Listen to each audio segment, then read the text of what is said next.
Hello everybody, welcome back to the channel. In today's video, I will be covering every single Nicholas Hammond Spider-Man project. This includes the TV show titled The Amazing Spider-Man that went on from 1977 to 1979, Spider-Man Strikes Back, a movie that is also kind of a two-parter in the TV show. It's a tad bit confusing. And finally, Spider-Man The Dragon's Challenge. I decided to do all of these in one video because there's really not that much to cover. The show itself began with a pilot movie that was 90 minutes long, followed by 9 episodes, all being around 45 minutes in length. The second and third episodes were the movie I mentioned earlier called Spider-Man Strikes Back. They are sometimes referred to as The Deadly Dust Part 1 and 2 respectively, but for simplicity purposes, I decided to just treat it like the movie. And I did not include these in my episode count, so there are a total of 10 episodes, and I'm not really going to give a full detailed description of each episode like I usually do. I'm just going to say the plot and give a very quick synopsis on it and potentially go into more detail on the movies or episodes with actual kills. The first episode, as I mentioned previously, is a pilot movie, which doesn't really make it a movie, but more just a pilot with a movie's length. Anyway, it is indeed a Spider-Man origin story, but it leaves a lot of stuff out. Firstly, there is no Uncle Ben, only Aunt May. I guess Ben died off screen or something, and even Aunt May herself rarely gets some screen time. She only appears in one episode, that being the pilot. At least they still have the Daily Bugle and J. Jonah Jameson, who is one of the main characters, and one of three characters that actually remain for pretty much the entire show. Every other character is only appeared in one episode and never again, besides 2, which I'll get to later. Although there was no Betty Brant, we do have Rita Conway, who is honestly my favorite character. She is lovely. Although the origin may be a little wonky and missing out on a lot of stuff, at least they kept the radioactive spider the same. I'm just thankful it's not a fucking Gundam this time. Besides all of the gaps, the origin is still pretty typical Spider-Man origin stuff. The villain for the episode, and sadly the villain for pretty much every single episode going forward, is just some fuck-ass rich white dude with a bum-ass plan. It's not even like a cool rich white dude like Norman Osborn or Wilson Fisk.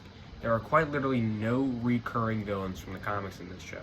The villain for this episode is Edward Byron, who, you guessed it, is a rich white dude who also happens to be fat.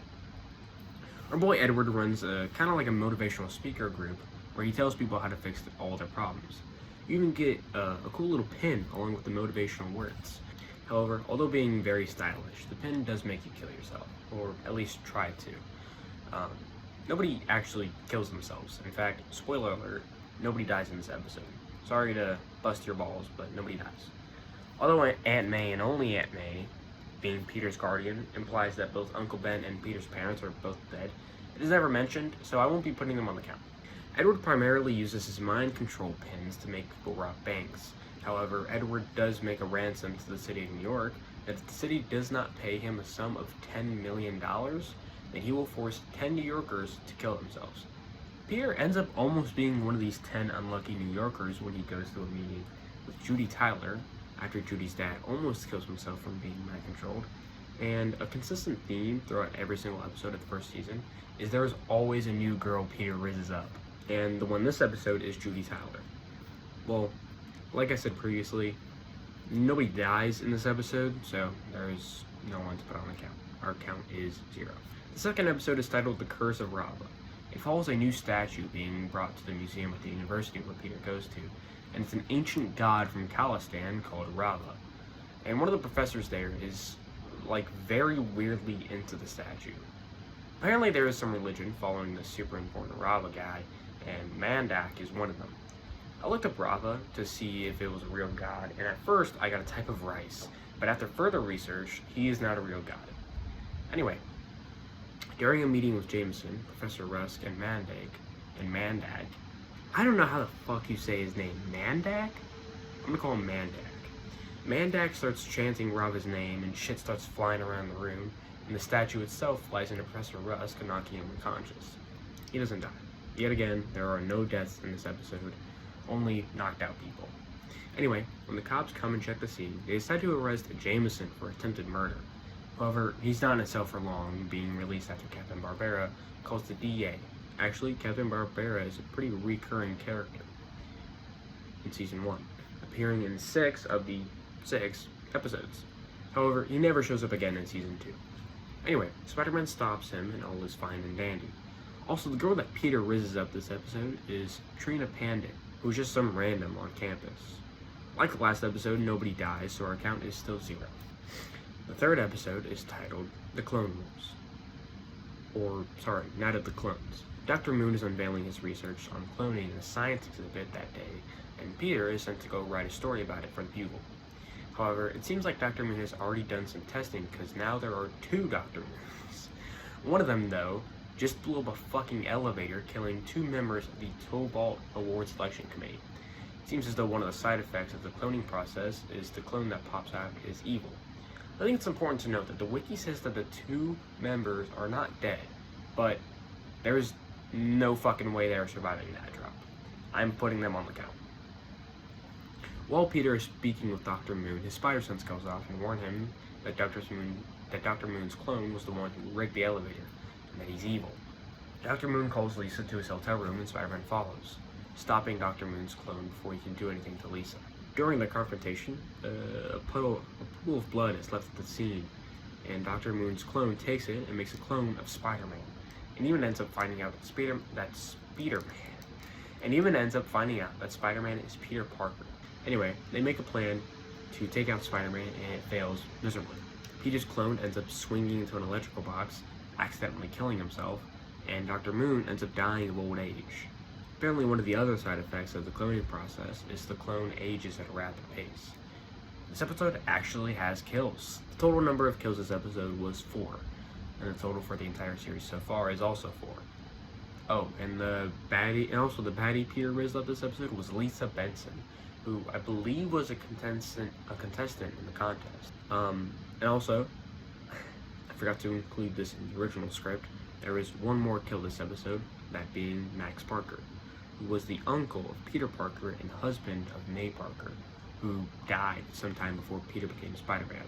So our count for this episode, and for the entire series, is actually 5, not 4. I did update the numbers for the rest of the script.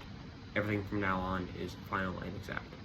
The 4th episode is titled Escort to Danger and follows the Calderons coming to New York from their home country of Tavalia. They're in New York so the president's daughter, Marie Calderon, who's also the baddie Peter pulls in this episode, can compete in the Miss Galaxy beauty pageant.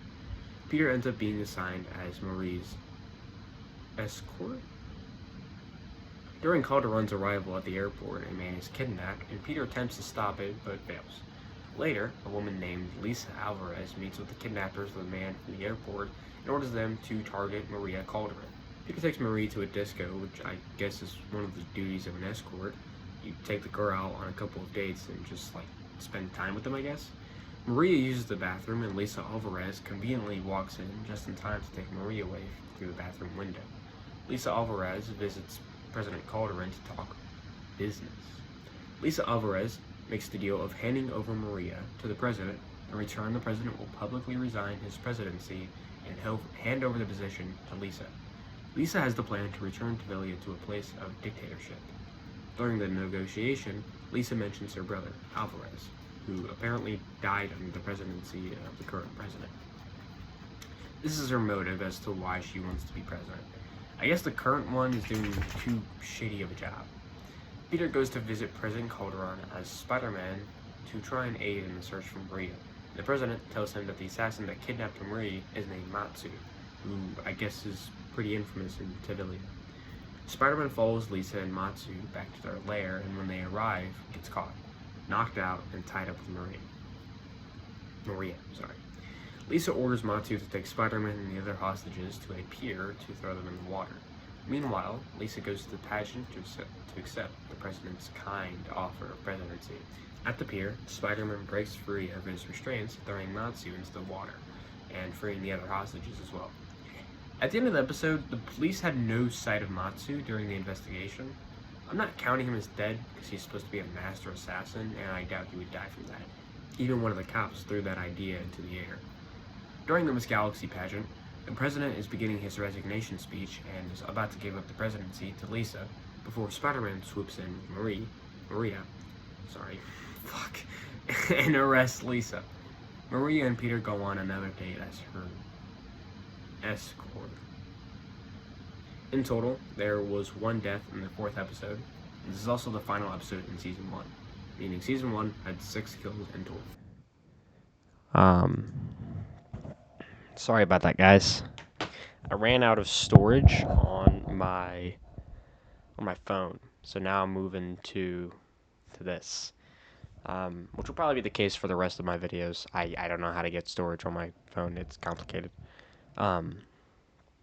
Honestly, I forgot where we were.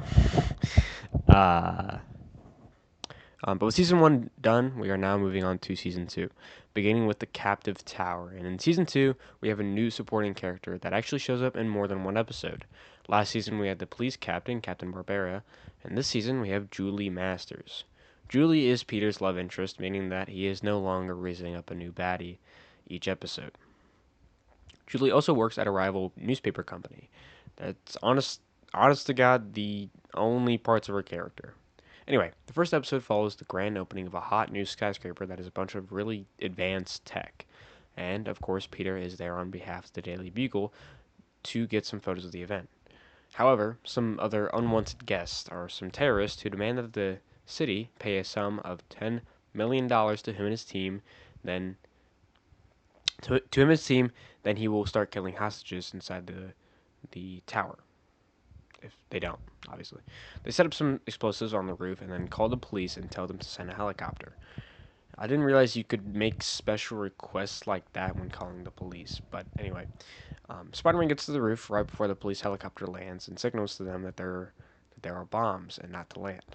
He does some circus trick tightrope across the helipad and defuses the bombs, allowing them to land. The leader of the terrorists, Major E.W. Forrester, begins pumping sleeping gas into the ventilation system, and Spider-Man gets really drowsy and almost falls off the side of the building, but he's chilling. Lieutenant Ramirez contacts Forrester over the phone and agrees to give him and his team the money. Forrester and Mr. Farman, who is another member of the terrorist group, goes to the computer room and destroys the revolutionary technology that makes the tower special. Farman is pissed at Forrester, but Forrester doesn't really care. They receive the money, and on their way out, Spider-Man sneaks up on Farman and convinces him to tell him where Forrester is. In return for Forrester getting punished for destroying the computer, which doesn't really make sense, because he was probably going to be punished for destroying the computer anyway. Anyway, Spider-Man catches up to Forrester and the rest of his team, and webs them up to be arrested. So in total, there were once again 0 deaths in the 6th episode and 6 kills so far. Next episode is titled A Master of State. The episode kicks off with a very important businessman getting ambushed by a few maintenance men getting his briefcase stolen. Afterwards, they shut the airport down, and Peter and Julie are sent to cover the story. The police don't tell them much. They say that one of the passengers could have a very serious disease. While Peter is flirting with Julie accidentally takes a picture of a security guard. Nice fucking going, Peter. She didn't even ask the guy for... When Julie and Peter leave, Julie gets tailed by the same men who stole the guy's briefcase. The men follow Julie to a parking garage where Spider-Man shows up to stop them. However, they get away with it when a police officer sees Spider-Man trying to get the camera away from Carl, the henchman trying to steal the camera. And views it as a mugging, so Spider-Man had to dip before he got arrested. At the henchman's hideout, the fake security guard who Julie photographed called his employer and asked for a payment of $2 million. I'm starting to notice an incredibly common theme when it comes to the antagonists in these episodes. You also learn what was in the briefcase that they stole: NATO defense plans. Carl, the same man who tried to steal Julie's camera, went to Julie's apartment to try and get the camera back. Julie's in there, so he burns the photograph, but on his way out, he gets stopped by Spider-Man. They arrest him, but the leader is still paranoid about Julie, so they try again, but are once again stopped by Spider-Man. However, the bad guy isn't arrested this time. Peter and Julie go to look at mugshots to see if she can identify the man she photographed. However, when they leave the apartment, Peter gets knocked out and Julie gets kidnapped. When Peter comes to, he calls the police and asks Jameson if he can pay for Carl's bail, so Peter can follow him back to wherever they took Julie. The plan works, and Carl leads Spider-Man right to where Julie is. Spider-Man stops the men there and takes some pictures for the road. Say it with me now. In total, there were 0 deaths in the 6th episode, meaning our count remains at 6 kills so far. With this, let's move on to Season 2, Episode 3, The Con Caper. Jim Colbert is released from prison, and he's actually an old friend of Rita Conway. Rita hypes him up to Jameson, talking about how he's an honest man and someone who was not only a friend to Rita, but helped her get his first job. Turns out he was conning everyone in the prison, so when he escapes, him, Cates, and McTeague can rob a bank. He also sets up a concert so Rita can sing to the prisoners for a night of entertainment. During the concert, a bomb inside of a speaker explodes, and an old man almost dies, but Spider-Man sadly saves him before he does. During the chaos, Cates and McTeague hop the prison wall. Rita asks Colbert if what Peter was saying was true about him setting her up, and he confirms it, tying her up in the garage. The trio go to the bank to attempt the heist, but are stopped by Spider-Man. Once again, in total there were 0 deaths in the 7th episode and 6 kills so far. The next episode is titled The Kirkwood Haunting, and good news, we actually have deaths this episode. Peter is sent on a special assignment for Jameson about Harvey Kirkwood, who was a weapons manufacturer that was killed in some kind of accident. The widow, whose name is Lisa, has been seeing ghosts of her dead husband. Well, when Spider-Man goes down to investigate it, it turns out to be some distant relatives of Harvey's, or something, trying to get the widow to change Harvey's will so they can be included. Anyway, Peter shows up and fights off a bear to save Julie, who is trying to get a story out of the situation. If I had a nickel for every time a Marvel hero fought off a bear in the 70s, I'd have 2 nickels. Which isn't a lot, but it's weird that it happened twice. Spider-Man stops the men who are trying to trick Lisa and prove that the whole thing was fake, and they were using holograms and shit. Also, while Peter is doing some research on some files of one of the men trying to scam Lisa, during the research, Peter finds a man who died due to some heart problems. So that is another kill put on the count. In total, there were 2 deaths in the 8th episode and 8 kills so far. The next episode is called Photo Finish, and it follows Peter interviewing a coin collector for the Daily Bugle. During the interview, someone breaks in and knocks out Peter and Weldon, the coin collector, and steals 5 of Weldon's coins.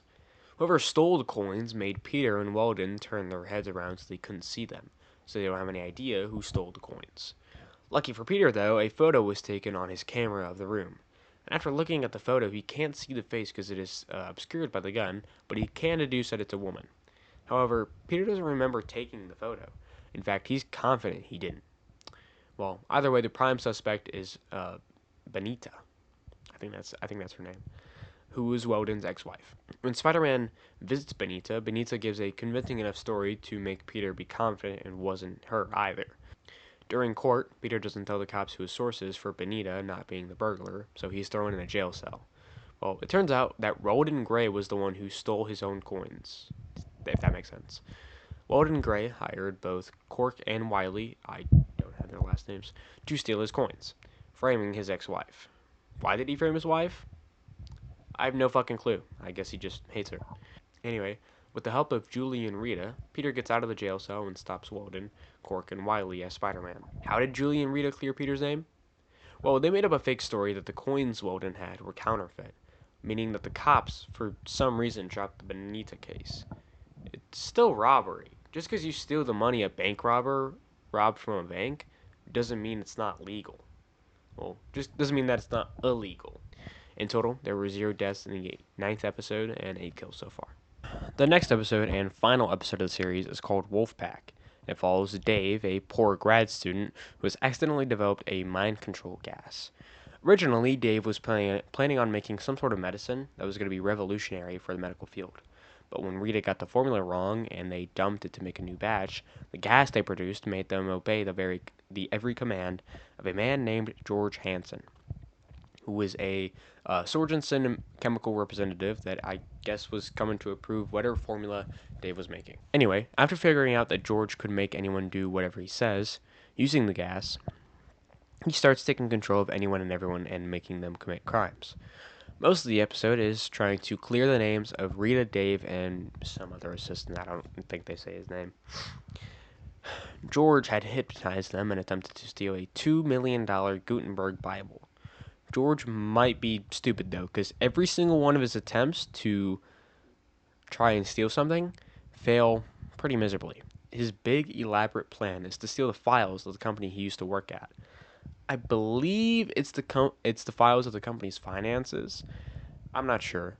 He has a talk with his boss, I think CEO of the company, and he mind controlled, obviously, and the boss says that like all the files are priced at like $42 million.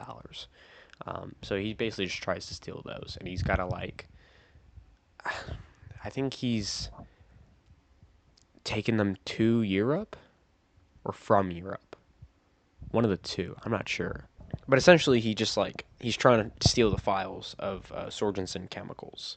Peter stops his plans as Spider-Man, and the names of Rita, David, and whatever the other guy is, all their names are cleared, and nobody dies, sadly. So in total, there were 0 deaths in the 10th episode and 8 kills in the main series of The Amazing Spider-Man. However, like I mentioned earlier, we are also going to cover Spider-Man Strikes Back, which was set in Season 1, right after the pilot, along with Spider-Man The Dragon's Challenge, which was set after the series. So Spider-Man Strikes Back is about 3 dumbass college kids. And I'm not even exaggerating. These kids are fucking dumb as shit.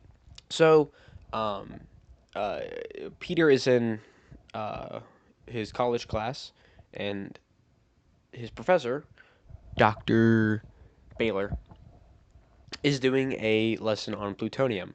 And he, for some reason, orders plutonium um, to be like sent to the laboratory for the university. So Peter, along with Craig, Sid, and Carla, all they all basically just tell him how stupid it is, and it is stupid. You shouldn't have plutonium in an open laboratory. I don't know why I said it like that. But they talk about how easy it is that someone could come in and steal the plutonium to make an atomic bomb. So that's what they do. Peter doesn't do that, obviously. He's not stupid.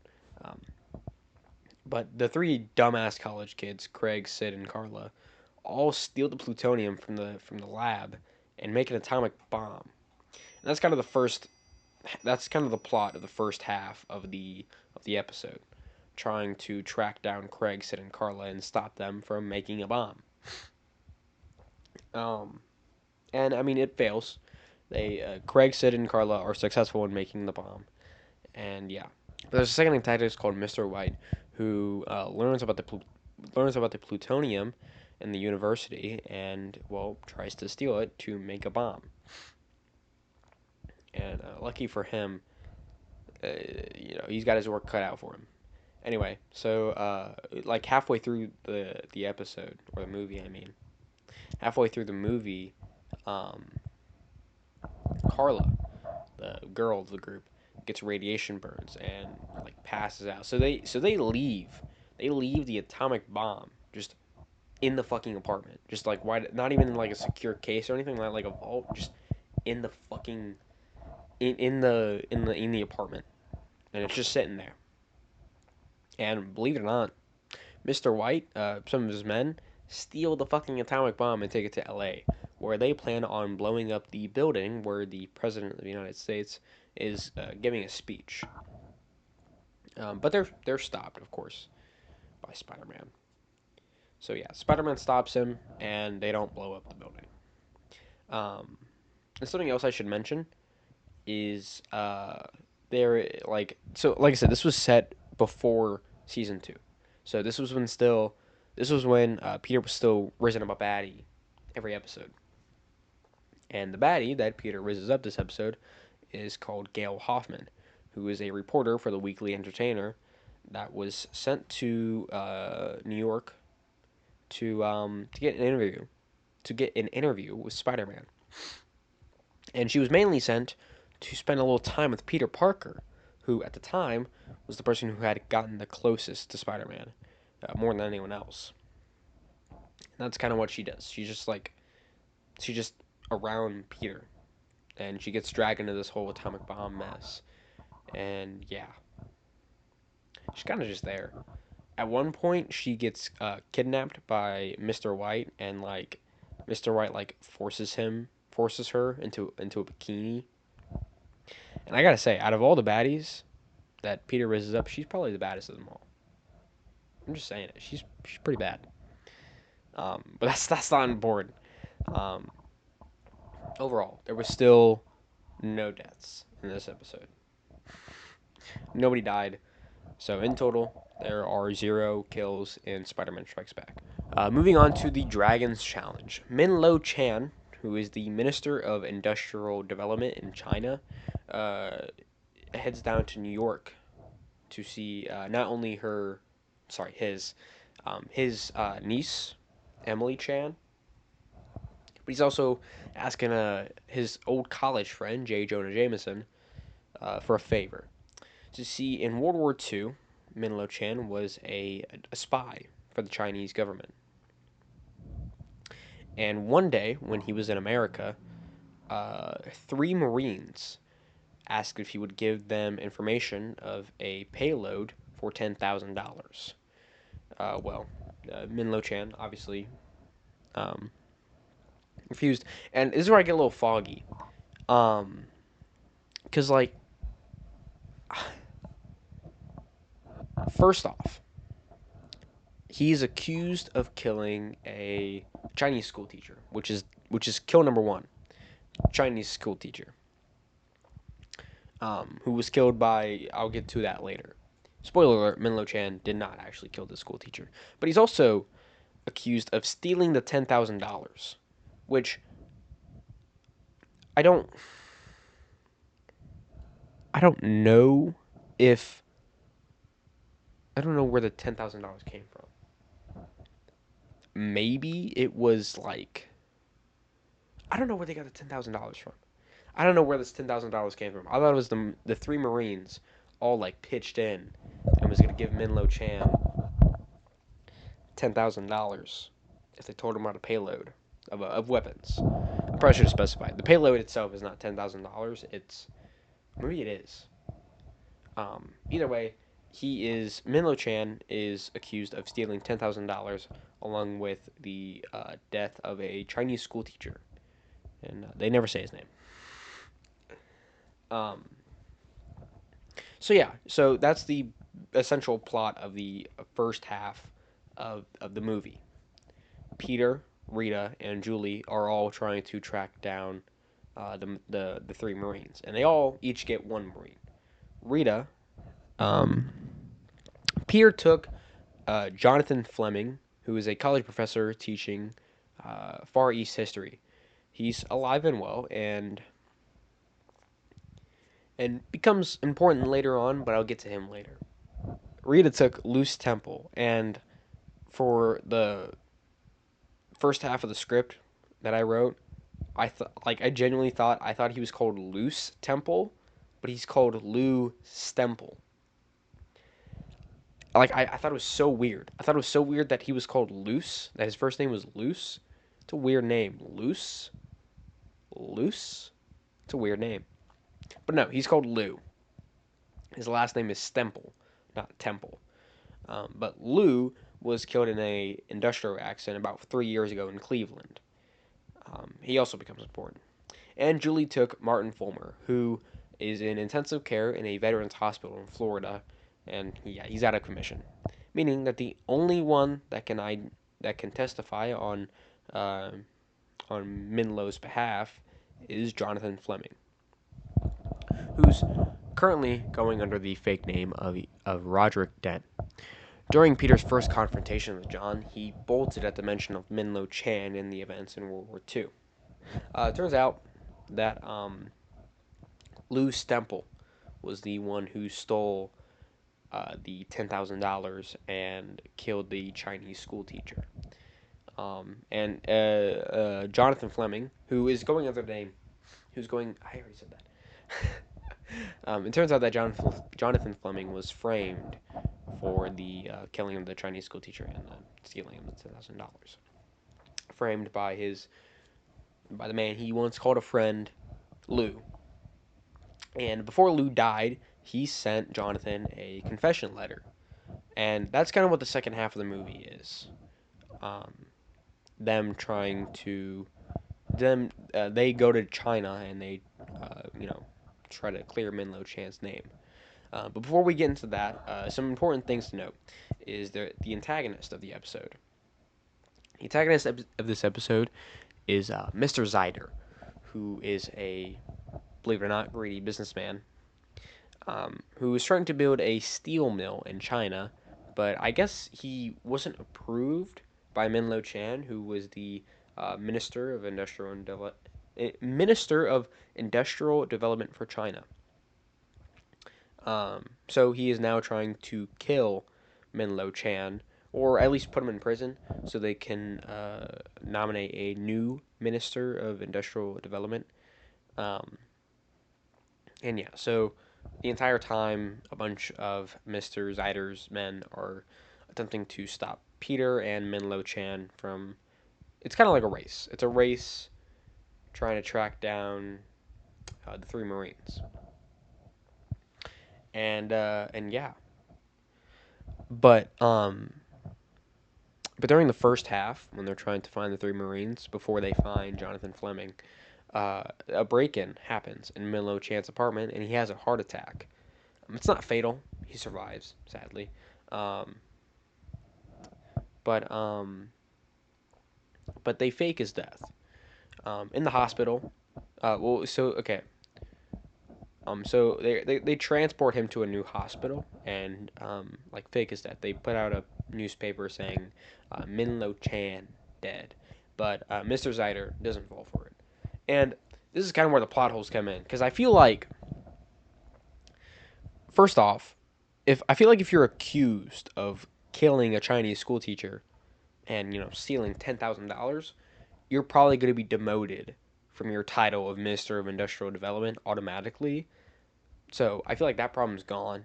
And also, uh, like if they fake his death, although Mr. Zyder didn't fall for it, like he's dead now. There's no more Minister of Industrial Development because that guy's dead. So they're automatically going to nominate someone else. It's like someone's going to take his place. So why are you even still trying to stop them? And also like why how are they going to like it's all a little confusing. Maybe I'm just stupid. Maybe I'm just stupid, but it's confusing to me what the purpose of like faking his death is. I get why they faked his death, so that way Mr. Zyder thinks that like, oh, he's already dead, so I might as well stop. But at the same time, now you don't have to clear his name because now he's living a life. Like it doesn't make sense. Maybe they're just like posting false news. So who knows? Anyway, a little confusing. Anyway, the second half of the movie is a lot of exposition. It's basically just like them in China getting getting in a bunch of conflict with Mr. Zyder's men and trying to clear Minlo Chan's name, and they do. They end up succeeding in clearing his name, and all is well. And at the end, Peter ends up making out with Emily Chan, who is Minlo Chan's niece, which I seriously thought that Peter and Julie were like love interests, and I'm pretty sure they are, but they just like never like kiss on screen or something like that. So in total, there were 2 kills in Spider-Man and the Dragons Challenge, and that is the final project for Nicholas Hammond's Spider-Man. Over every single one of his projects, he had a total of 10 kills under his belt.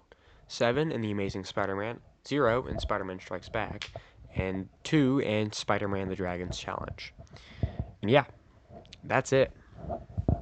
This was actually a pretty big project, mainly because it's not good. Um, I don't mean to insult. I think Nicholas Hammond is a cool Peter Parker. I think he's a good one. I feel like he's not talked about a lot. Like typically when everyone talks about live action Spider-Man, they usually just talk about Toby, Andrew, and Tom, and that's it.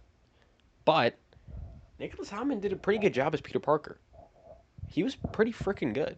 I think he was a good Peter Parker, bad Spider-Man. But I feel like a lot of the Spider-Man issues were just like a lack of technology in the 70s, like a CGI. Like they couldn't really do much. He was literally just swinging on a tightrope. So sucks, but it's just what you had to deal with. And I mean, it doesn't like justify anything. It still looks bad.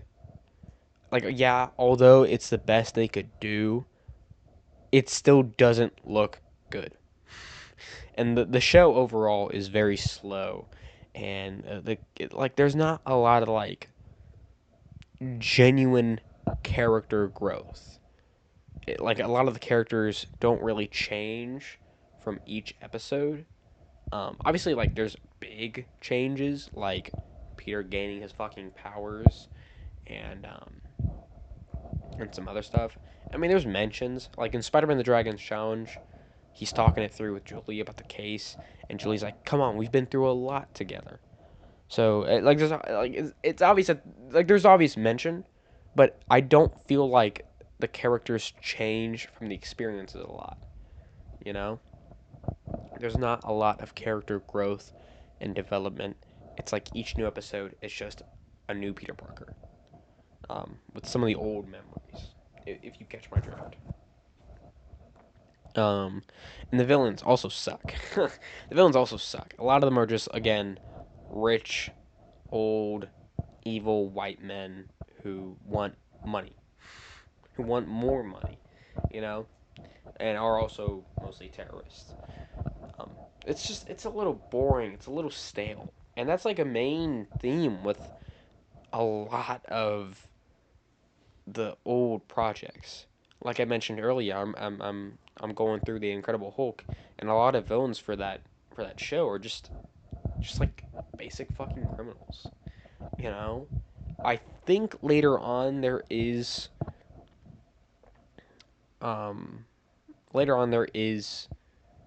a new Hulk on the block, kind of like Abomination, but not the same. It's a new Hulk like guy.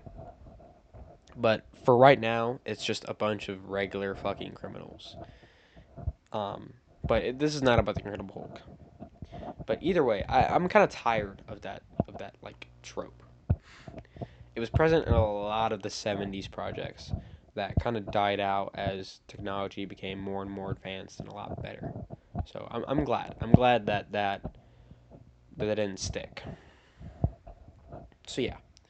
But that's going to do it for me in today's episode. I hope you enjoyed my covering of all of Nicholas Hammond's projects. This is also going to be the same for Bill Bixby's and Lou Ferrigno's Hulk projects.